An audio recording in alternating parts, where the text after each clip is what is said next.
Good evening, everybody. Welcome to the studio of the official TV channel of the film festival. We have opinions here again. International journalists are here with us to comment on the films that they have seen so far in competition or in the official selection. And I'm very happy to welcome today Guillemette Odessino from Télérama. Welcome to you, Guillemette. And Marc Cassivini from La Presse, Canadian journalist. Thank you very much for being here. Before we talk about the two main films, SICARIO and Marguerite and Julien, can you give me an idea of how you're feeling about the selection, about the films that you've seen so far? Well, I think the quality is excellent, as every year. Oh, some years it's better than others. I've been coming for 15 years, and there are some weaker years. This year the level is great, but of course, well, perhaps you find the selection weaker because you're not in such good shape yourself. Thierry Frémaux always says that there are always a couple of films which we find a bit slow. Yes, in fact, there have been a bit of good, not too slow, but I think overall the quality is good. I remember the film which marked me is Son of Saul, the Hungarian film about the Holocaust, such an original take on that very difficult subject. I was absolutely mesmerized. His work, his direction is wonderful. Yes, everybody has been struck by that film. I agree. He's got to have won at least one prize because it is such a noble proposition. You have to respect that film. Yes, it's full of dignity. Despite what people have said, it's not a controversial film. It's difficult to speak about it. You can only respect in silence. And of course, there are other films which we like or dislike, such as the Maïwenn film. Some people love it, some people hate it. In short, I would be against, whereas I'd be for it. This film seems to appeal to women more than to men. There are a few gentlemen on our side as well. But of course, there is that division between the press, the North American press, and the French press. I'm from North America, French-speaking North America, so I always can detect that the French adopt certain directors. What about the actors? Well, there are plenty of Vincents this year. Oh, I would say Cate Blanchett in the Todd Haynes film, Carol. She was wonderful. She's got to be a potential best actress. Indeed, the Todd Haynes film, the direction is absolutely wonderful. Rooney Mara, too, she's wonderful. Yes, the fact that she can hold her own against Cate Blanchett is an achievement in itself.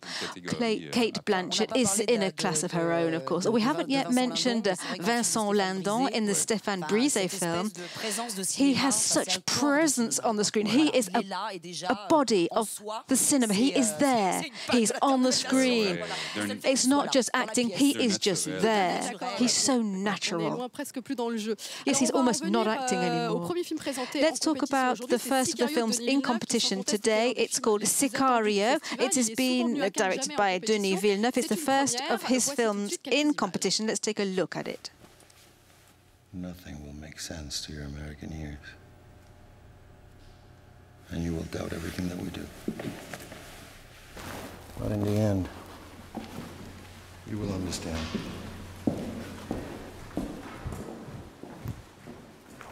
Yep. You gotta try this on, see if it fits. Is he CIA? Or you?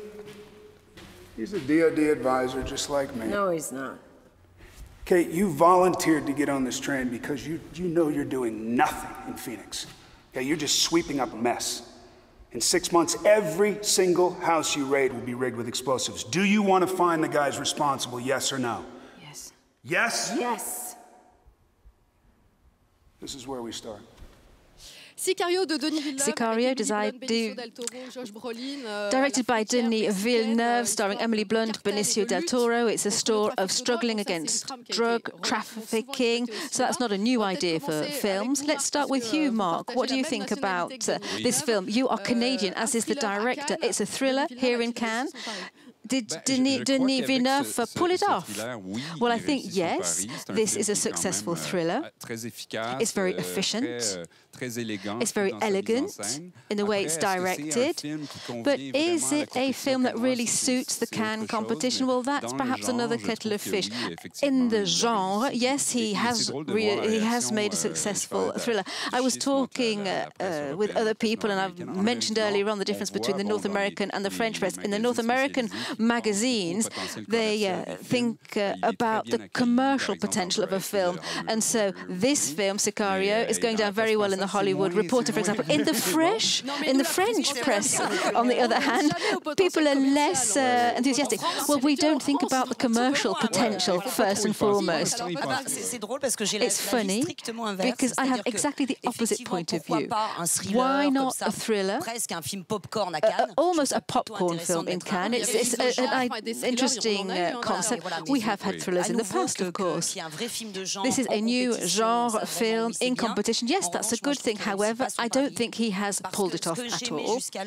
What I liked in his previous films, in Prisoners, for example, it was a genre film, a violent film, very virile film, but had moral questions to address. It was complex, above and beyond just the normal story. It really was talking about good and evil, what's the frontier between them.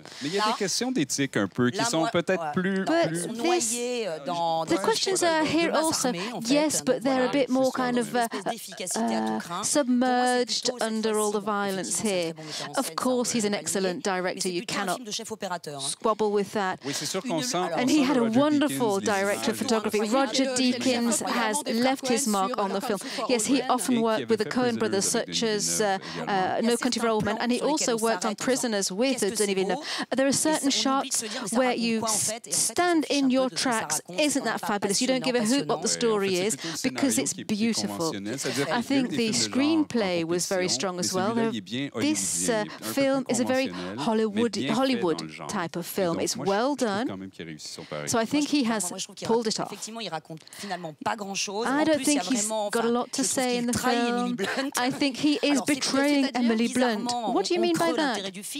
Well, let me explain why. At the beginning, the hero is a heroine in the beginning. It's a police woman from the FBI. She's slightly idealistic. She thinks she can change the world a bit in the Catherine Bigelow style, but you can already detect there are some weaknesses. Then, as the story evolves, she becomes a victim, surrounded by all these bastard men, they're drug traffickers. There's not one decent guy up there. Yes, of course, they're all bastards, but they're interesting, okay, if you like. And she's standing there all wide-eyed and innocent, and she doesn't do very much because Benicio del Toro comes along and becomes the hero. And there, it's a more interesting character because he is incarnating this notion of revenge.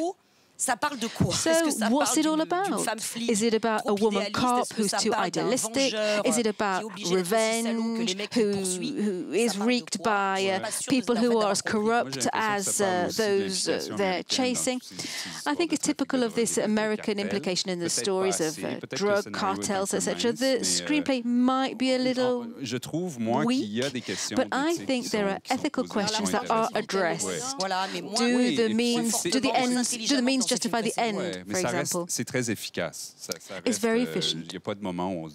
At no time do you stop and wonder what's going on. You're taken in the whole time. The music is also very effective. Yes, it's a movie, perhaps a Best Director film, who knows? Oh, well, he's up against quite a lot of competition. If Denis Villeneuve gets it, I'll be surprised. These forecasts are never pan out. Another film in competition today is the third French film in competition after the Brisé film, which we were talking about a few moments ago, and the Maïwenn film, of course. We have the third one, which is called Marguerite and Julien, directed by Valérie Donzelli. It is on a screenplay by Jean Gruot, which was originally written for François Truffaut. Marguerite et Julien sont frères et sœurs, mais c'est Julien l'aîné. Ils s'aiment si fort que rien ne peut les séparer. Marguerite, Julien, revenez!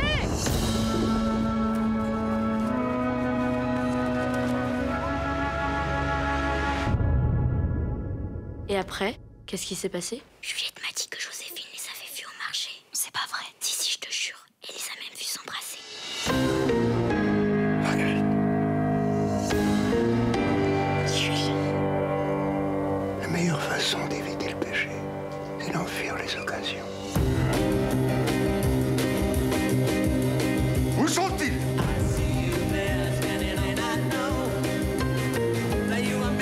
Ils sont perdus. À ta place, je serais plus méfiante. Vous perdez votre temps. Vous essayez de contrôler quelque chose qui vous dépasse. Qui nous dépasse tous. Ce serait une catastrophe si la chose est connue. Nous avons joué, c'est tout. Faut les séparer. Ils ont mis tout en œuvre pour nous séparer, mais rien n'y fera. On ne peut pas séparer le sang des veines, la sève de l'arbre, ni le sel de la mer. Première présence en compétition pour Valérie Donzelli. This is the first time that Valérie Donzelli is in competition. It's her fourth film. She did La Reine des Pommes. She also directed The Declaration of War, which was a very successful film. It was in Un certain regard. I wasn't there at the screening. At the end of the screening, there were screeches of joy, a standing ovation, which lasted for 20 minutes, and all of a sudden, Valérie Donzelli and Jérémy Elkaïm started to dance in the middle of the crowd. They were dancing rock and roll, everyone was clapping. All of a sudden, it was just magic, a magical instant. Were there magical instants in this film, Marguerite and Julien?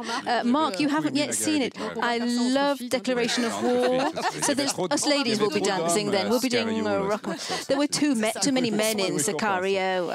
Il y a des morceaux de magie. There are snatches of magic. There are little pieces of magic. Parce que de toute façon, forcément qu'il y a un peu de magie parce que of course there's a bit of magic because it really is a fairy tale and it's assumed as it's once upon a time and there was a group of little girls in a dormitory there which are the audience. There's the audience before we're the audience. Yes, and it's someone's telling the story and this is what happened and then they ran away.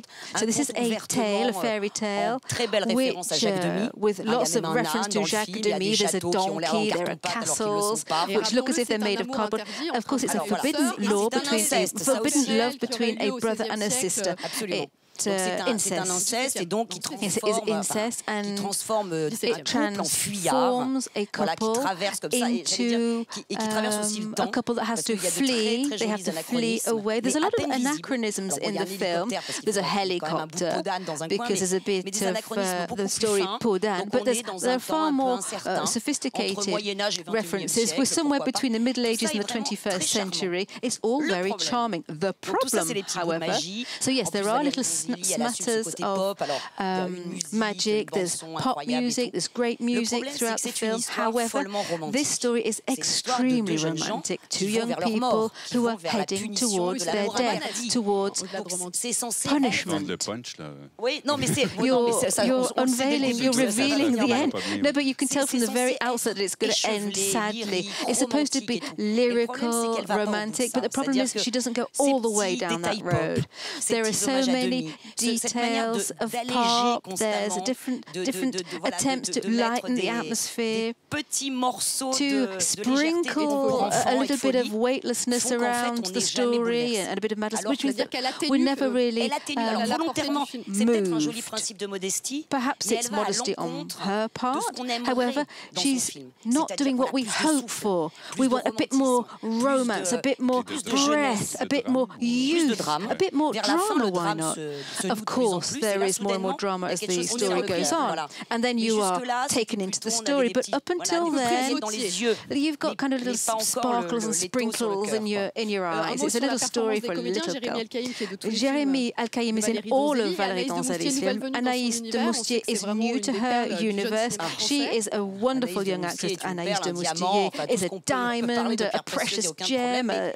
The words fail me. But for me, the cast is problematic because we're talking about real youth who go beyond all taboos, i.e. incest, and they're too old for the roles. It's not a question of how they act, it's just because they are too old. I wasn't shocked by their age.